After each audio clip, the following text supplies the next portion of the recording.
अस्सलाम वालेकुम स्टूडेंट्स। आज हमें जो टॉपिक पढ़ना है वो हमारे पास मियोसिस 2 का टॉपिक है। हमने लास्ट टॉपिक में मियोसिस 1 तक कंप्लीट कर लिया था। आज जो हमने पढ़ना है वो मियोसिस 2 का है। मैंने आपको मियोसिस 1 तक करा दिया था, टेलोफेज 1 तक हमने इसको कंप्लीट कर लिया था। अब जो हमने स्टार्ट करना है वो मियोसिस 2 है, जो कि मियोसिस का ही टॉपिक हमारा चल रहा है। फेसेस ऑफ द मियोसिस में हमने मियोसिस 1 कंप्लीट कर लिया था एंड देन हमने मियोसिस 2 आज करना है, ठीक है। अब देखो इसमें हमारे पास क्या है, मियोसिस 2 स्टार्ट होने से पहले हमारे पास क्या होता है, एक हमारे पास फेस होती है जिसका नाम है इंटरफेस 2, जिसे भी हम कह सकते हैं इंटरफेस 2 भी कह सकते हैं, ठीक है। और इसको हम एकाइनेसिस भी कह सकते हैं। अब ये हमारे पास कोई फेस कौन सी है, ये after meiosis 1 both haploid daughter cells enter a period of the rest known as akinesis और इंटरफेस 2, ठीक है। मियोसिस 1 के बाद जो हम कंप्लीट कर चुके हैं, मियोसिस 1 के बाद जो हमारे पास अभी 2 हैप्लॉइड सेल्स हमारे पास जो हैं उनके अंदर क्या होगा, सबसे पहले एक हमारे पास एक फेस होगी जिसको हम क्या कहते हैं, इंटरफेस कहते हैं, इंटरफेस 2 कहते हैं, ठीक है। इंटरफेस 2 भी कहते हैं और इसको एकाइनेसिस भी कहते हैं। मियोसिस 1 के बाद हमारे पास मियोसिस 2 से पहले हमारे पास एक फेज़ होती है जिसको हम कहते हैं एकाइनेसिस। उसमें क्या होता है, akinesis is different from the meiosis 1 से बिल्कुल डिफरेंट होती है, ठीक है। इसमें क्या मियोसिस 1 और माइटोसिस जो हम अभी तक पढ़ चुके हैं, ये 2 टॉपिक्स हम पढ़ चुके हैं, मियोसिस 1 और माइटोसिस का जो एकाइनेसिस होती है इन दोनों से डिफरेंट होती है। क्यों डिफरेंट होती है, because there is no S phase, so there is no duplication of the chromosomes. हमने पढ़ा था माइटोसिस का प्रोसेस हो, मियोसिस का प्रोसेस हो, उससे पहले हमारे पास इंटरफेस का होता है। इंटरफेस होता है, इसमें हमारे पास जो हमारे पास 4 हमने सेल साइकिल में हमने पढ़ा था, S phase, G1 phase, G0 phase. उसमें एस फेज जो होती है जिसमें डुप्लीकेशन ऑफ क्रोमोसोम्स हो रही थी, ये चीज़ मैं आपको पढ़ा चुकी हूँ। तो इसमें हमारे पास क्या होता है, एकाइनेसिस वो होती है जिसके अंदर एस फेज प्रेजेंट नहीं होती है, एब्सेंट होती है। और क्या होता है, इसमें डुप्लीकेशन ऑफ क्रोमोसोम्स नहीं होती। ये पॉइंट आपने पूरा अच्छे तरीके से पढ़ना है, ठीक है। इसे अपने पास देख लेना कि हमारे पास एकाइनेसिस वो फेज है जिसमें डुप्लीकेशन ऑफ क्रोमोसोम्स नहीं होती। क्यों नहीं होती, क्योंकि उसमें ऐसे फेज प्रेजेंट नहीं होता, ठीक है। और ये फेस हमारे पास कब होती हो, मियोसिस 1 और मियोसिस 2 के दरमियान, ठीक है। हमने पहले मियोसिस 1 पढ़ लिया, अब उसके बाद बीच में एक हमारे पास फेस है, इंटरफेस 2 है और उसका नाम एकाइनेसिस भी है। ये फेस होगी, इसके बाद हमारे पास मियोसिस 2 स्टार्ट होगा और उसमें डुप्लीकेशन ऑफ द क्रोमोसोम्स नहीं होंगे। जो हैप्लॉइड सेल्स है उसके अंदर क्रोमोसोम्स सब वैसे ही रहेंगे, वो डुप्लीकेट नहीं होंगे।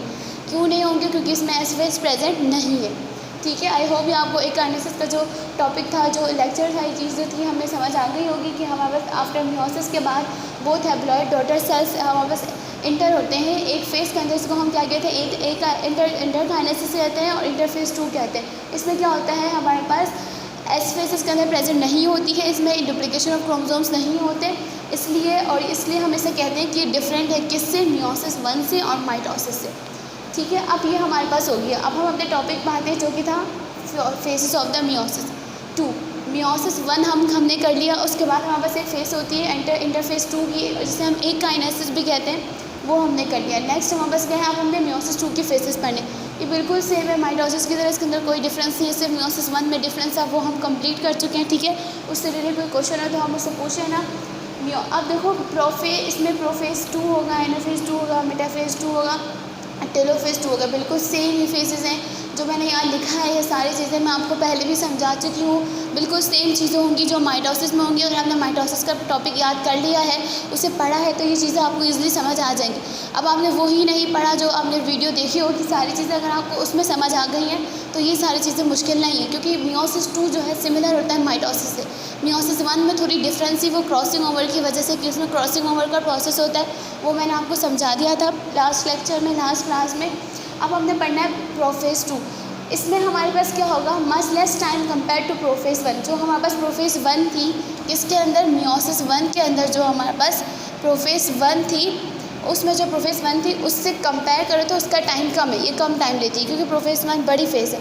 और प्रोफेस 2 में हमारे पास क्या होता है, ये कम टाइम लेता है प्रोफेस 1 से कंपैरिजन में।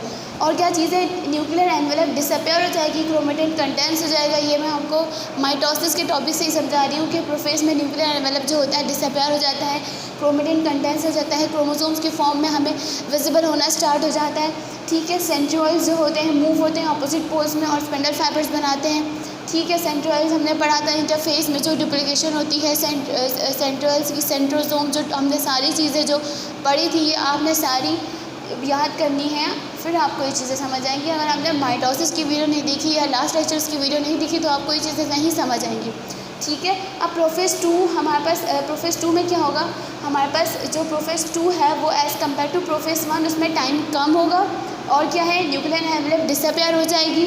ये सेल है, ठीक है, ये सेल है। अब इसके अंदर हमारे पास ये न्यूक्लियस है, इसके अंदर जो न्यूक्लियर मेम्ब्रेन होगी ना, इर्द गिर्द, ये डिसअपेयर होना स्टार्ट हो जाएगी, और ये जो अंदर न्यूक्लियर क्रोमेटिन होगा वो कंडेंस होना स्टार्ट हो जाएगा, और क्या होगा, क्रोमोसोम्स की फॉर्म में, थ्रेड लाइक फॉर्म में विजिबल होना स्टार्ट हो जाएगा। किसके अंदर, प्रोफेस 2 के अंदर। और क्या होता है, centrioles move to opposite pole. अब सेंट्रियोल्स हमने पढ़े थे, सेंट्रियोल्स क्या होते हैं हमारे पास, यहाँ पे प्रेजेंट, यहाँ पे चले जाएंगे सेंट्रियोल्स, ठीक है, यहाँ सेंट्रियोल्स चले जाएंगे। सेंट्रियोल्स आने के बाद यहाँ से क्या निकलेंगे, स्पेंडल फाइबर्स निकलेंगे। ये चीज़ें मैं आपको लास्ट लेक्चर में बहुत मरतबा बता चुकी हूँ कि सेंट्रियोल्स अपोजिट पोल्स में चले जाते हैं, इसमें से स्पेंडल फाइबर्स निकलते हैं। स्पेंडल फाइबर्स का काम क्या होता है, अब हम ये नेक्स्ट में पढ़ेंगे, ये मैं पहले भी बता चुकी हूँ आपको। मेटाफेज 2 में देखो क्या होता है, मेटाफेज 2 में अब हमने प्रोफेज 2 पढ़ लिया, नेक्स्ट है ये मेटाफेज 2। मेटाफेज 2 में क्या होता है, chromosomes attach with kinetochore spindle. Chromosomes हमारे पास क्या होंगे, अटैच हो जाएंगे काइनेटोकोर स्पेंडल। हमने क्या बोला, प्रोफेज 2 में स्पेंडल फाइबर्स निकलना स्टार्ट हो जाएंगे ऐसे, ठीक है, इसमें से स्पेंडल फाइबर्स निकलना स्टार्ट हो गया। अब जो क्रोमोसोम्स है ना, ये यहाँ पे इससे अटैच हो जाएंगे, ये क्रोमोसोम्स ऐसे, ये किस में होगा, मेटाफेज 2। इसमें ही मैं आपको सारे फेजेस बता दूँ कि इसमें क्या क्या होगा, ठीक है। अब हमने क्या देखा कि मेटाफेज 2 में क्या होगा, chromosomes attach with kinetochore spindle, ठीक है। ये जो हमारे पास जिस पार्ट है ना, यहाँ जाके इससे अटैच हो जाएगा क्रोमोसोम्स से, ठीक है, और ये हमारे पास स्पेंडल फाइबर जाके काइनेटोकोर स्पेंडल से अटैच हो जाएंगे। ये क्या होगा कि किस फेज में होगा, मेटाफेज 2 के अंदर होगा, ठीक है। अब नेक्स्ट हमारे पास क्या है, एनाफेज 2। ये बिल्कुल शॉर्ट सी है, इसके अंदर ज़्यादा कुछ नहीं होगा, सिर्फ क्या होगा, काइनेटोकोर स्पेंडल जाके क्रोमोसोम से अटैच हो जाएंगे। क्यों अटैच हो जाते हैं, इनको अलग करना है, सेपरेट करना है, सेपरेट नहीं करेंगे तो हैप्लॉइड सेल्स हमें रिजल्ट में नहीं मिलेंगे। एनाफेज 2 में क्या होगा, sister chromatids are pulled apart, they are pulled towards opposite poles. अब एनाफेज 2 में देखो क्या होगा, जो हमारे पास सिस्टर क्रोमेटिड्स अभी हमारे पास मिले हैं ना, ये हमारे पास स्पेंडल फाइबर्स आए, ये हमारे पास क्रोमोसोम्स है, ठीक है। पहले ये थोड़े अटैच थे, एक दूसरे के साथ थोड़े करीब हो गए, ये बिल्कुल ऐसे करीब, बुक के अंदर आप फिगर देखो कैसे बने हुए, ठीक है।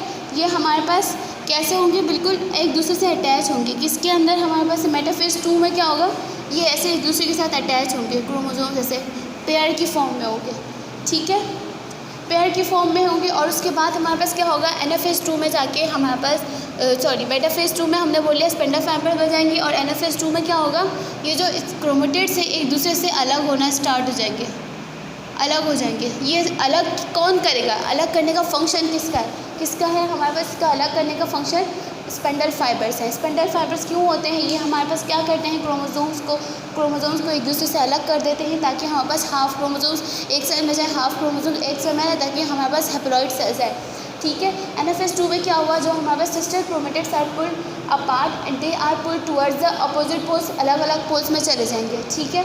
अब क्या होगा, एक और चीज़ यहाँ पे हमारे पास लिखी हुई है कि जो हमारे पास जो सिस्टर क्रोमेटिड्स थे, अब देखो जब ये इस फॉर्म में होंगे ना, तो यहाँ पे ये सिस्टर क्रोमेटिड्स कहलाएंगे। ये आपको मैं कॉन्सेप्ट पहले बता चुकी हूँ सिस्टर क्रोमेटिड्स और नॉन सिस्टर क्रोमेटिड्स का, ठीक है। क्रोमेटिड तो मैं आपको फर्स्ट लेक्चर में बताया था जब हमने पढ़ा था, ठीक है। अब सिस्टर क्रोमेटिड्स का हमारे पास क्या है, ये यहाँ पे हमने ये सिस्टर क्रोमेटिड्स है, क्योंकि ये हमारे पास एक ही क्रोमोसोम्स के, ठीक है, ये सिस्टर क्रोमेटिड्स है।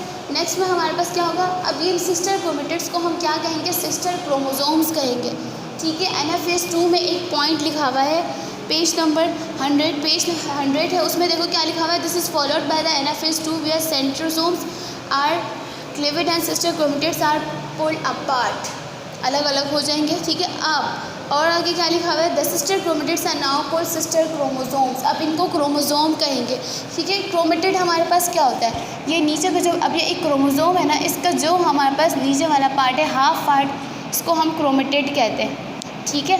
अब ये क्रोमेटिड है। अब जब ये हमारे पास पहले क्रोमोसोम्स जो हमारे पास प्रोफेज 2 में थे वो इस फॉर्म में थे, ठीक है, इस फॉर्म में थे, इसको हमने कह दिया सिस्टर क्रोमेटिड्स।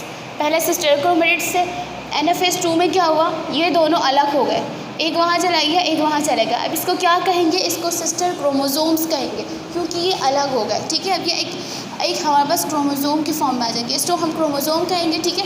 और इसको यहाँ जो सिस्टर क्रोमेटिड्स की फॉर्म में थे, अभी जब अलग हो जाएंगे तो इसको हम कहेंगे कि सिस्टर क्रोमोसोम से।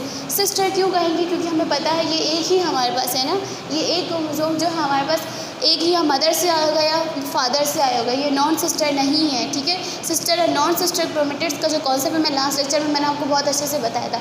आई होप आपको वो समझ आ गया होगा। अब हम आगे चलते हैं। देखो NFS2 में क्या हुआ, सिस्टर क्रोमेटिड्स अलग हो गए, अपोजिट पोल्स में चले गए, they are pulled towards opposite poles. अब टेलोफेज 2 में क्या होगा, न्यूक्लियर मेम्ब्रेन रिफॉर्म हो जाएगी। टेलोफेज को मैंने आपको माइटोसिस में बताया था, इसको रिवर्स ऑफ प्रोफेज कहते हैं, क्योंकि इसमें वो सारी चीज़ें होती हैं उल्टी हो जाती है जो हमने प्रोफेज में देखी। देखो यहाँ पे भी ये प्रोफेज 2 में देखो हमने क्या बोला था, न्यूक्लियर मेम्ब्रेन डिसअपियर होना स्टार्ट हो जाती है। यहाँ पे क्या होती है, वापस से बनना स्टार्ट हो जाती है।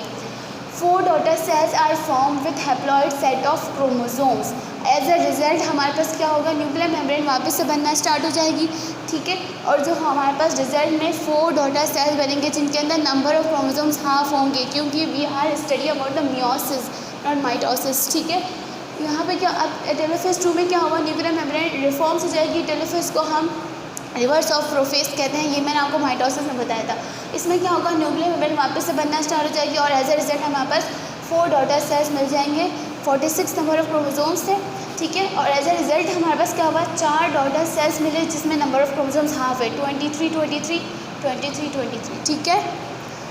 आई होप यहाँ तक आपको ये पूरा समझ आ गया होगा। मियोसिस 2 का जो कॉन्सेप्ट है आज हमारे यहाँ पे कंप्लीट हो गया है, ठीक है। एक मतलब मैं फिर से आपको रिकॉल कर देती हूँ, सारी चीज़ें रिपीट कर देती हूँ। हमने आज सबसे पहले मियोसिस 2 स्टार्ट किया। मियोसिस 2 स्टार्ट करने से पहले हमने एक फेज़ के बारे में पढ़ना होता है जो मियोसिस 1 और मियोसिस 2 के दरमियान होती है। इसे हम क्या कहते हैं, इंटरफेज 2 कहते हैं और एकाइनेसिस भी कहते हैं।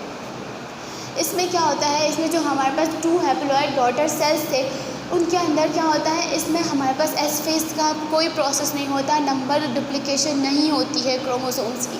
ये बस आपने याद रखना है कि हमारे पास एक काइनेसिस में क्यों डिफरेंट होता है। अगर पेपर में आपसे पूछा जाता है why kinesis is different from meiosis 1 and mitosis, तो आप ये बता सकते हो क्यों डिफरेंट होता है, क्योंकि इसमें एस फेज नहीं होती है और क्या होता है, डुप्लीकेशन ऑफ क्रोमोसोम्स नहीं होते। अब देखो इसके बाद हमने पढ़ा कि मियोसिस 2 में कौन कौन सी फेजेस थी, प्रोफेज 2 थी, एनाफेज 2 थी, मेटाफेज 2 थी, टेलोफेज 2 थी। हमने लाइन से सारी फेजेस पढ़ी। प्रोफेज 2 में क्या हुआ, हमारे पास इसमें न्यूक्लियर मतलब डिसअपियर होना स्टार्ट हो जाती है, क्रोमेटेड क्रोमोसोम्स की फॉर्म में विजिबल होना स्टार्ट हो जाते हैं, सेंट्रियोल्स में ऑपोजिट पोल में मूव करना स्टार्ट हो जाते हैं। इसे सिस्टर क्रोमेटिड्स से हमारे पास सिस्टर क्रोमेटिड्स की फॉर्म में होते हैं। लेकिन मेटाफेज में क्या होता है, फिर उसके बाद हमारे स्पेंडल फाइबर्स जो निकलते हैं वो जाके अटैच हो जाते हैं, किससे, क्रोमोसोम से अटैच हो जाते हैं, सिस्टर जो हमारे पास सिस्टर क्रोमेटिड्स है इससे अटैच हो गए। अटैच होने के बाद इसका फंक्शन क्या है, स्पेंडल फाइबर का फंक्शन ही होता है कि क्रोमोसोम्स को अलग कर देना, ठीक है। इन दोनों को इसने अलग कर दिया, अलग करने के बाद ये हमारे पास सिस्टर क्रोमोसोम्स की फॉर्म में आ गए। उसके बाद क्या होगा, हमारे पास अलग हो गए। अलग होने के बाद जाहिर है जब हमारे पास डिवीजन हो गई तो वापस से न्यूक्लियर मेम्ब्रेन बनेगी और हमारे पास as a result 4 daughter cells आ गए, जो कि हमारा रिजल्ट था किसका, मियोसिस 2 का, ठीक है। आई होप आपको ये चीज़ पूरी समझ आ गई होगी। अगर इसमें कोई कन्फ्यूजन हो, कोई प्रॉब्लम हो, कोई क्वेश्चन हो या फिर कोई चीज़, कोई टॉपिक या कोई फेस आपको समझ ना आए तो आप मुझसे पूछ लेना। जो हमारी क्लास होगी उसमें आप मुझसे पूछ लेना, ठीक है। अब हम अपने नेक्स्ट टॉपिक पे चलते हैं जो कि है सिग्निफिकेंस ऑफ मियोसिस।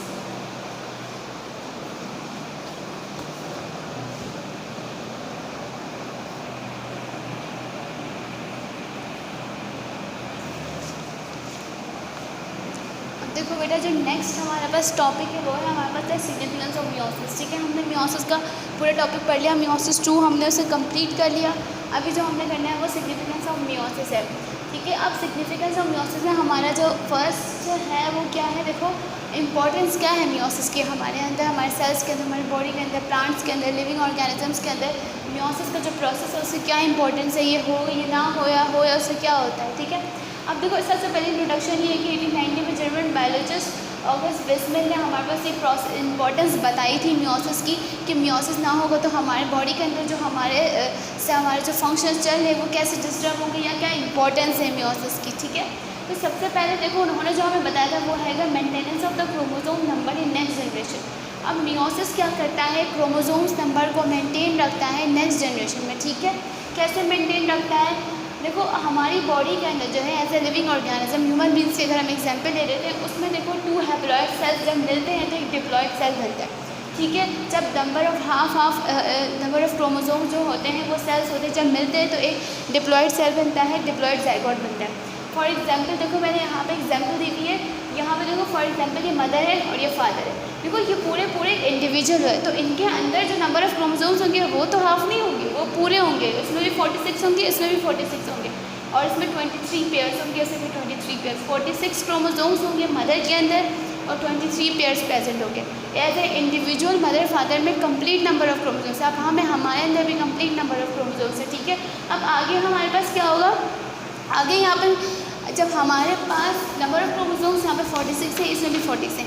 अब देखो यहाँ पे क्या होगा, इसके अंदर 46 है, इसके अंदर 46 है। अब इसके बाद यहाँ पे मियोसिस होगी, मियोसिस से क्या होगा, नंबर ऑफ क्रोमोसोम्स हाफ हो गए। अब मैंने यहाँ 23 लिख दिया, इसका आपको मतलब पता होना चाहिए कि यहाँ पे कौन सा प्रोसेस हुआ है। यहाँ पे मियोसिस का प्रोसेस हुआ है, जिसकी वजह से हमारे पास नंबर ऑफ क्रोमोसोम्स हाफ हो गए। हाफ होने के बाद क्या हुआ, ये 2 डॉटर सेल्स बन गए। अब डॉटर सेल्स बन गए, अब ये हमारे पास वापस से कंबाइंड हो जाएंगे, कंबाइंड होकर एक जाइगोट बना देंगे, ठीक है। तो यहाँ जो नंबर ऑफ क्रोमोसोम्स होंगे वो क्या हो जाएंगे, 46 रहेंगे। यहाँ पे नंबर ऑफ क्रोमोसोम्स सेम ही रहेंगे, ठीक है। ये नंबर ऑफ क्रोमोसोम्स से 23 थे वो चेंज नहीं हो गए, इसमें से हाफ नहीं हो गया, ये 23 ही रहा, मिल के क्या बन गया, 46 बन गया, ठीक है। तो यहाँ पे हमारे पास क्या हुआ, मियोसिस का प्रोसेस हुआ। देखो मियोसिस का अगर प्रोसेस नहीं हुआ होता तो हमारे पास यहाँ जाइगोट नहीं बनता, ठीक है। तो हमारे पास maintenance of chromosomes number in next generation, meiosis की वजह से हमारे पास proper number of chromosomes next generation में जाते हैं। अगर मियोसिस का प्रोसेस नहीं होता, यहाँ पे 46 पूरे चले जाते, मदर से 46 पूरे चले जाते, फादर से पूरे 46 चले जाते, तो नंबर क्रोमोसोम्स का जो नंबर है वो डिस्टर्ब हो जाता है। जब क्रोमोसोम्स का नंबर ज़्यादा या कम हो जाता है तो उससे बहुत सारी अबनॉर्मलिटीज़ होती है, बहुत सारी प्रॉब्लम्स होती है, ठीक है। ये हमें कैसे पता चले कि हमारे पास यहाँ पे प्रॉब्लम्स हो जाएंगी अगर हमारा नंबर ऑफ क्रोमोसोम्स कम या ज़्यादा हो जाएंगे, ठीक है। तो यही हमारे पास है कि जो क्रोमोसोम जो लिविंग ऑर्गेनिज्म के अंदर मियोसिस कैसे मेंटेन करता है नंबर ऑफ क्रोमोसोम्स को। अगर यहाँ पे मदर से 46 पूरे चले गए या फादर से, तो जो जाइगोट नॉर्मल जो बेबी नेक्स्ट जनरेशन बनेगी वो नॉर्मल होगी, उसमें कुछ ना कुछ प्रॉब्लम्स होंगी। तो ये जो प्रोसेस मियोसिस की वजह से ही ये सब हो रहा है ना, maintenance of the chromosome number in the next generation, ठीक है। ये हमारे पास एग्जाम्पल थी किसकी, एनिमल्स के अंदर थी, कि अगर हमारे पास नंबर ऑफ क्रोमोसोम प्रॉपर तरीके से डिस्ट्रीब्यूट नहीं होंगे, ज़्यादा या कम हो जाएंगे, तो उससे बहुत सारी अबनॉर्मलिटीज़ होती है। तो इसको प्रॉपर डिस्ट्रीब्यूट करने का काम किसका है, मियोसिस का है, ठीक है। इसलिए हमारे पास मियोसिस की जो इम्पोर्टेंस है वो किस में है कि मेंटेनेंस मेंटेन करता है वो क्रोमोसोम्स के नंबर को हमारी बॉडी के अंदर, ठीक है। नेक्स्ट देखो, नेक्स्ट अगर हम प्लांट्स की उसमें देखें कि प्लांट्स में कैसे हमारे पास ये प्रोसेस होता है। प्लांट्स में हमारे पास जो प्रोसेस होता है उसे अल्टरनेशन ऑफ जनरेशन कहते हैं, ठीक है। अल्टरनेशन ऑफ जनरेशन में क्या है कि हमारे पास क्या होता है, एक हमारे पास स्पोरोफाइट है, ठीक है। ये इसमें हमारे पास क्या है, जो स्पोरोफाइट होगी ना प्लांट्स के अंदर, स्पोरोफाइट जनरेशन है वो क्या होगा, इसमें 2n होगी, डिप्लॉइड सेल्स है इसके अंदर, डिप्लॉइड सेल्स होंगी। मियोसिस का प्रोसेस होगा, हैप्लॉइड सेल्स में हमारे पास आ जाएगा, ठीक है। तो ये हैप्लॉइड गैमेट्स बन जाएंगे, गैमेट्स बनने के बाद ये हमारे पास एक गैमेटोफाइट बन जाएगा, गैमेटोफाइट बनेगा। यहाँ से एक और हमारे पास पेरेंट आएगा, ये इसका एन, और दूसरी का अगर हम दूसरा एग्जाम्पल ले लें, मैंने एक ही बनाया है, ठीक है। यहाँ से हमारे पास अगर एक और एन आएगा तो ये एन और एन मिलके 2n बना देंगे, वापस से डिप्लॉइड बना देगा। ये अल्टरनेशन ऑफ जनरेशन है कि ये साइकिल है, किसके अंदर होता है, ये साइकिल प्लांट्स के अंदर होता है फॉर रिप्रोडक्शन, वो अपनी रिप्रोडक्शन ऐसे करते हैं, ठीक है। अब यहाँ पे क्या होगा, ये 2n मिल के वापस से n मिल के 2n बन गए, ठीक है। तो यहाँ पे नंबर ऑफ क्रोमोसोम वापस से डिप्लॉइड हो गए, डिप्लॉइड फॉर्मेशन हो गई, वापस से स्पोरोफाइट बन गए, एक दूसरे पर डिपेंडेंट है स्पोरोफाइट और गैमेटोफाइट जनरेशन, ठीक है। इसको हम अल्टरनेशन ऑफ जनरेशन कहते हैं। और इसमें ये देखो, ये स्पोरोफाइट थी, ये हमारे पास 2n था, डिप्लॉइड सेल्स थे, नंबर ऑफ क्रोमोसोम्स में डबल थे, सेम थे। अब क्या हुआ, 2n डिप्लॉइड सेल्स से मियोसिस हुई, नंबर ऑफ क्रोमोसोम्स हाफ हो गए, 23 नंबर ऑफ क्रोमोसोम्स यहाँ पे हो जाएंगे, ठीक है। नंबर ऑफ क्रोमोसोम्स यहाँ पे हाफ हो गए और यहाँ पे n हमारे पास आ जाएगा, n नंबर ऑफ क्रोमोसोम्स। अब यहाँ पे जो गैमेटोफाइट होगी वो हाफ होगी।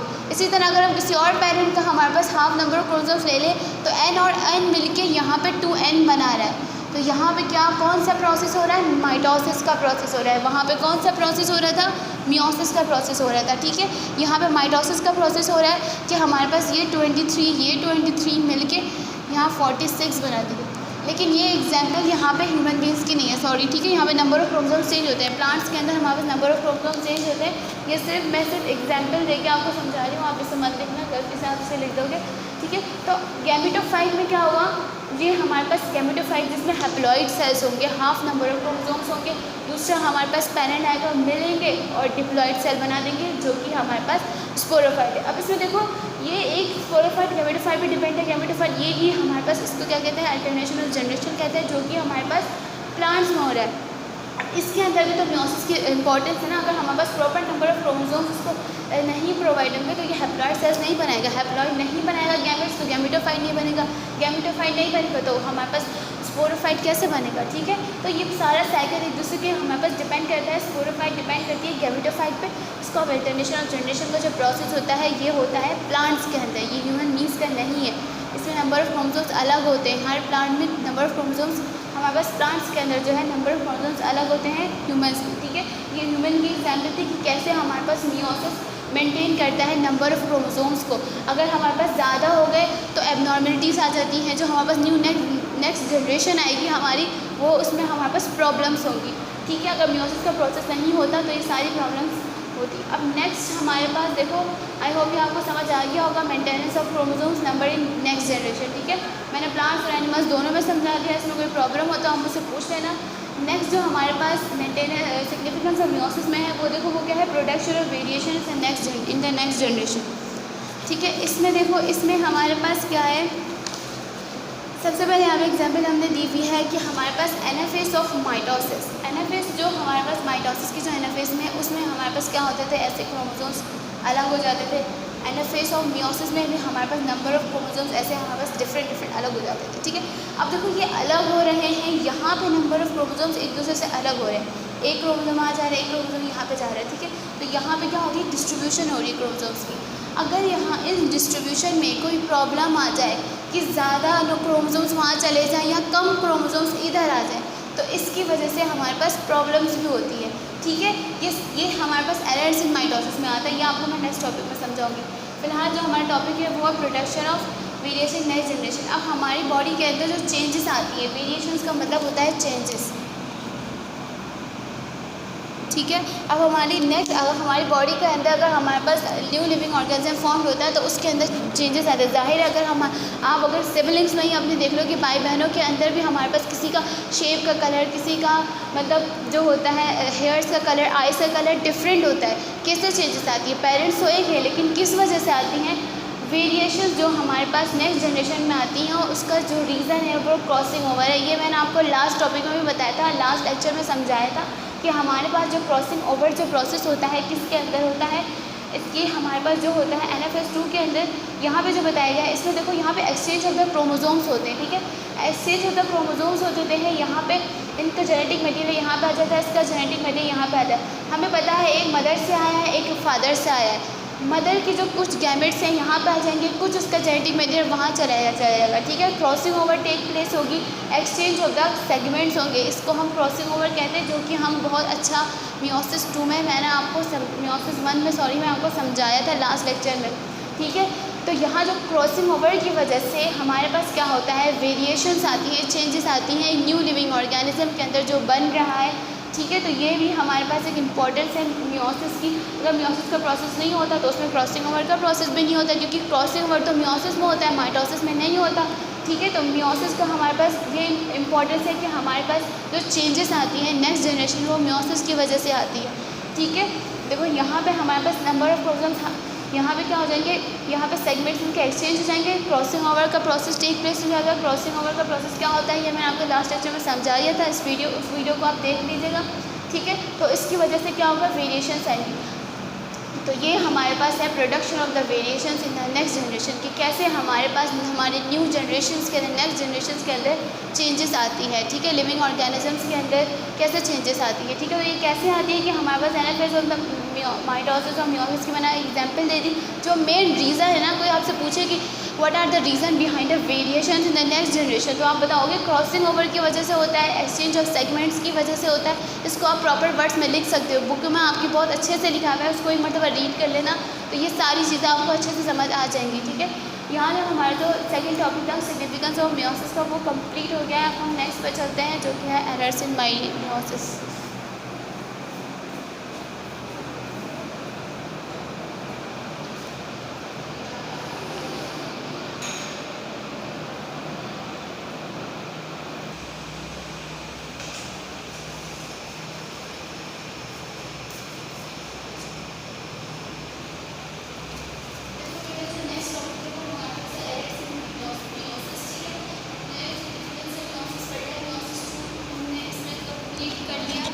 ठीक है, अब जो नेक्स्ट हमारे पास टॉपिक है वो हैगा सिग्निफिकेंस एरर्स इन मियोसिस। ठीक है, अब देखो एरर्स इन मियोसिस में हमने क्या पढ़ना है, हमारे पास इसमें एरर्स इन मियोसिस क्या है, मियोसिस का जो प्रोसेस है जिसमें हमारे पास नॉर्मल जो डिस्ट्रीब्यूशन होती है क्रोमोसोम्स की, नॉर्मल डिस्ट्रीब्यूशन होती है, हाफ नंबर्स आते हैं। ठीक है, अगर उसमें कोई प्रॉब्लम हो जाए, ठीक है, तो उसको हम क्या कहते हैं, एरर्स इन मियोसिस कहते हैं। मियोसिस के प्रोसेस के अंदर ही कोई हमारे पास प्रॉब्लम आ जाए, नंबर ऑफ क्रोमोसोम्स ज़्यादा चले जाएँ या कम हो जाए, तो इसको हम क्या कहते हैं, एरर्स इन मियोसिस के हमारे पास इनकी डिस्ट्रीब्यूशन में, क्रोमोसोम्स की डिस्ट्रीब्यूशन में कोई प्रॉब्लम आ गई। ठीक है, और अगर क्रोमोसोम्स की डिस्ट्रीब्यूशन में प्रॉब्लम आती है तो नेक्स्ट जनरेशन जो हमारे पास बन रही होती है वो उसमें एबनॉर्मलिटीज़ आती है। ठीक है, अब सबसे इसमें देखो एक हमारे पास है डिसजंक्शन ऑफ क्रोमोसोम्स और non disjunction of chromosomes. Disjunction of chromosomes का मतलब क्या है, normally the distribution of chromosomes. Normally हमारे पास अगर क्रोमोसोम्स की डिस्ट्रीब्यूशन हो जाएगी, इसकी प्रॉपर डेफिनेशन हमने बुक से देख ली है, हमने यहाँ पर सिर्फ और सिर्फ एक पॉइंट में समझाना है कि हमने क्या है कि नॉर्मली अगर हमारे पास क्रोमोसोम्स की डिस्ट्रीब्यूशन होगी तो उसको हम क्या कहते हैं, डिसजंक्शन ऑफ क्रोमोसोम।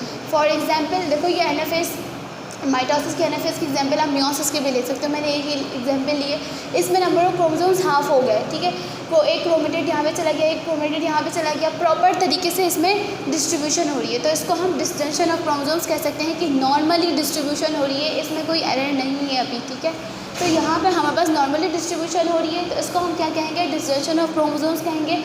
नेक्स्ट हमारे पास क्या है, नॉन डिसजंक्शन ऑफ क्रोमोसोम। इसका मतलब क्या है, एबनॉर्मल डिस्ट्रीब्यूशन ऑफ क्रोमोसोम। अगर हमारे पास क्रोमोसोम्स में एबनॉर्मल डिस्ट्रीब्यूशन हो, ज़्यादा हो जाए या कम हो जाए, तो इसको हम क्या कहते हैं, नॉन डिसजंक्शन कहते हैं।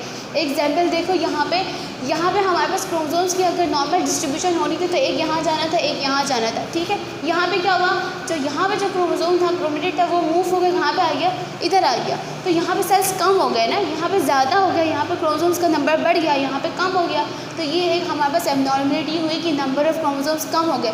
अब उसकी वजह से जो अंदर जो नेक्स्ट जनरेशन मदर की पेट के अंदर का जो बन रहा होता है, जो हमारे पास उसमें हमारे पास क्या होता है, प्रॉब्लम्स आती हैं, वो बेबी एबनॉर्मल हमारे पास पैदा होता है। ठीक है, उसके अंदर बहुत सारी प्रॉब्लम्स होती हैं अगर हमारे पास नंबर ऑफ़ क्रोमोसोम्स कम या ज़्यादा हो जाए। ठीक है, बस हमें यही समझना है कि एरर्स इन मियोसिस में क्या है, एक हमारे पास डिसजंक्शन ऑफ क्रोमोसोम होता है जिसमें नॉर्मल डिस्ट्रीब्यूशन हो जाती है, वो हमारे पास नॉर्मल है। लेकिन नॉन डिसजंक्शन तो क्या है कि हमारे पास नंबर ऑफ़ क्रोमोसोम्स या मोर होंगे या लेस होंगे। ठीक है, या ज़्यादा हो जाएंगे, देखो यहाँ पे ज़्यादा हो गया, यहाँ पे कम हो गया ना, यहाँ से यहाँ पे आ गया, तो ये एक एबनॉर्मलिटी है। ठीक है, ये एबनॉर्मल नंबर क्रोमोसोम्स की है डिस्ट्रीब्यूशन, ये नॉर्मल नहीं है, तो इसकी वजह से जो नेक्स्ट जनरेशन बन रही होगी उस पर इफेक्ट पड़ेगा। ठीक है, वो एबनॉर्मल होगी। तो यहाँ जो हमारे पास था एरर्स इन मियोसिस भी कंप्लीट हो गया। जो हम नेक्स्ट में पढ़ेंगे वो माइटोसिस और मियोसिस के डिफरेंस पढ़ेंगे। उसके बाद हमारा एक टॉपिक है नेक्रोसिस एंड एपोप्टोसिस का, आई थिंक इसके बाद हमारा सेल साइकिल का जो चैप्टर है कंप्लीट हो जाएगा, देन हम SLOs डिस्कस करेंगे। ठीक है, अब यहाँ पे देखो मैंने आपको यहाँ पे एक चीज़ यहाँ पे लिखी है कि माइटोसिस क्या होता है, हमारे पास हैप्लॉइड और डिप्लॉइड दोनों में होता है। मियोसिस हमेशा सिर्फ और सिर्फ डिप्लॉइड सेल में होता है, ये आपको पता होना चाहिए। देखो पहले जो मैंने आपको क्या बताया कि जब हम हैप्लॉइड और डिप्लॉइड सेल्स में डिफरेंस कर रहे थे, मैंने बोला था कि डिप्लॉइड सेल्स के अंदर माइटोसिस का प्रोसेस होता है। कैसे होता है, ये डिप्लॉइड सेल है, ये हमारे पास 46 है। ठीक है, अब इसके अंदर जो नंबर ऑफ़ क्रोमोसोम्स होंगे ना, डिप्लॉइड सेल्स है, इसके अंदर हमारे नंबर ऑफ़ क्रोमोसोम्स होंगे, वो इसके अंदर डिविजन हो जाएगी, तो ये 23 हो गया। ठीक है, अब मियोसिस में हमारे पास क्या होगा, मियोसिस में हमारे पास क्या होता है, ये हैप्लॉइड सेल्स के अंदर होता है। नहीं, माइटोसिस क्या होगा, डिप्लॉइड सेल्स के अंदर होगा, उनको हैप्लॉइड कर देगा, लेकिन जो मियोसिस होगा वो हैप्लॉइड सेल्स में ही होता है, ये डिप्लॉइड सेल्स में नहीं होगा। ठीक है, ये आपको पता होना चाहिए। सारे डिफरेंस मैंने आपको बता दिया था पहले भी, इसको आप अच्छे से समझ लेना। डिसजंक्शन ऑफ क्रोमोसोम्स आपको पता होना चाहिए। एरर्स इन मियोसिस में अगर आपसे पेपर से पूछ ले तो आपको ये पता होना चाहिए। नॉन डिसजंक्शन ऑफ क्रोमोसोम्स हमारे पास क्या होता है, और ये किसकी वजह से होता है? Non distinction of chromosomes, chromosome का नंबर कम या ज़्यादा होने की वजह से होता है। ठीक है, यहाँ तक जो था हमारा एरर्स इन मियोसिस का जो टॉपिक था वो कंप्लीट हो गया है। नेक्स्ट जो हमने करना है वो हैगा हमारा topic difference between mitosis and meiosis का टॉपिक है, जो मैं आपको नेक्स्ट क्लास में समझाऊंगी। एपोप्टोसिस एंड नेक्रोसिस का भी हमारे पास टॉपिक रहता है। ये दोनों हमने नेक्स्ट क्लास में करने हैं और हमारा जो चैप्टर है वो कंप्लीट हो जाएगा सेल साइकिल का। ठीक है, उसके बाद हमने अब नेक्स्ट क्लास में देखो हमारा चैप्टर कंप्लीट हो जाएगा, तो उसके बाद आपने क्या करना है, आपने सारे एसएलओस देखने हैं, क्योंकि हमारा चैप्टर कंप्लीट हो गया है। कोई एसएलओस क्वेश्चन, कोई ऐसी चीज़ जो नहीं समझ आ रही, तो मैं जो एक क्लास लाइव लूँगी उसमें आप मुझसे पूछ लीजिएगा। जो चीज़ आपको नहीं समझ आ रही वो आप मुझसे पूछ लीजिएगा, उसमें हम डिस्कस करेंगे। सिर्फ वो एक ही दिन मिलेगा आपको एसएलओस पूछने के लिए, उसके बाद मैं आपको टाइम नहीं दूँगी, क्योंकि मैंने पूरा चैप्टर समझाया है, आपको कोई चीज़ नहीं छोड़ी, तो आपको कोई एसएलओस में प्रॉब्लम नहीं होनी चाहिए। लेकिन अगर कोई प्रॉब्लम है तो मैं आपको 1 डे दूँगी। जो नेक्स्ट लेक्चर होगा उसके बाद वाली जो लाइव क्लास होगी उसमें आप मुझसे सारे एसएलओ से जो रिलेट क्वेश्चन होंगे वो पूछेंगे। उसके बाद आप फिर मैं आपको नहीं बताऊंगी। ठीक है, बाद में अगर हम रिपीट करें, रिवाइज करेंगे, तब मैं आपको सारी चीज़ें समझा दूँगी, लेकिन हम पहले अपना सिलेबस कंप्लीट करेंगे। ठीक है, आई होप यहाँ पे आपको समझ आ गया होगा सारी चीज़ें। Errors in meiosis, significance of meiosis का टॉपिक और मियोसिस 2 का टॉपिक हमने आज 3 टॉपिक्स कवर कर लिए। इनमें अगर कोई प्रॉब्लम हो, कोई डिफ़िकल्टी हो तो आप मुझसे पूछ लीजिएगा। ठीक है, यहाँ तक हमारा आज का लेक्चर कंप्लीट हो जाता है। अपना ख्याल रखिएगा। अल्लाह हाफ़िज़।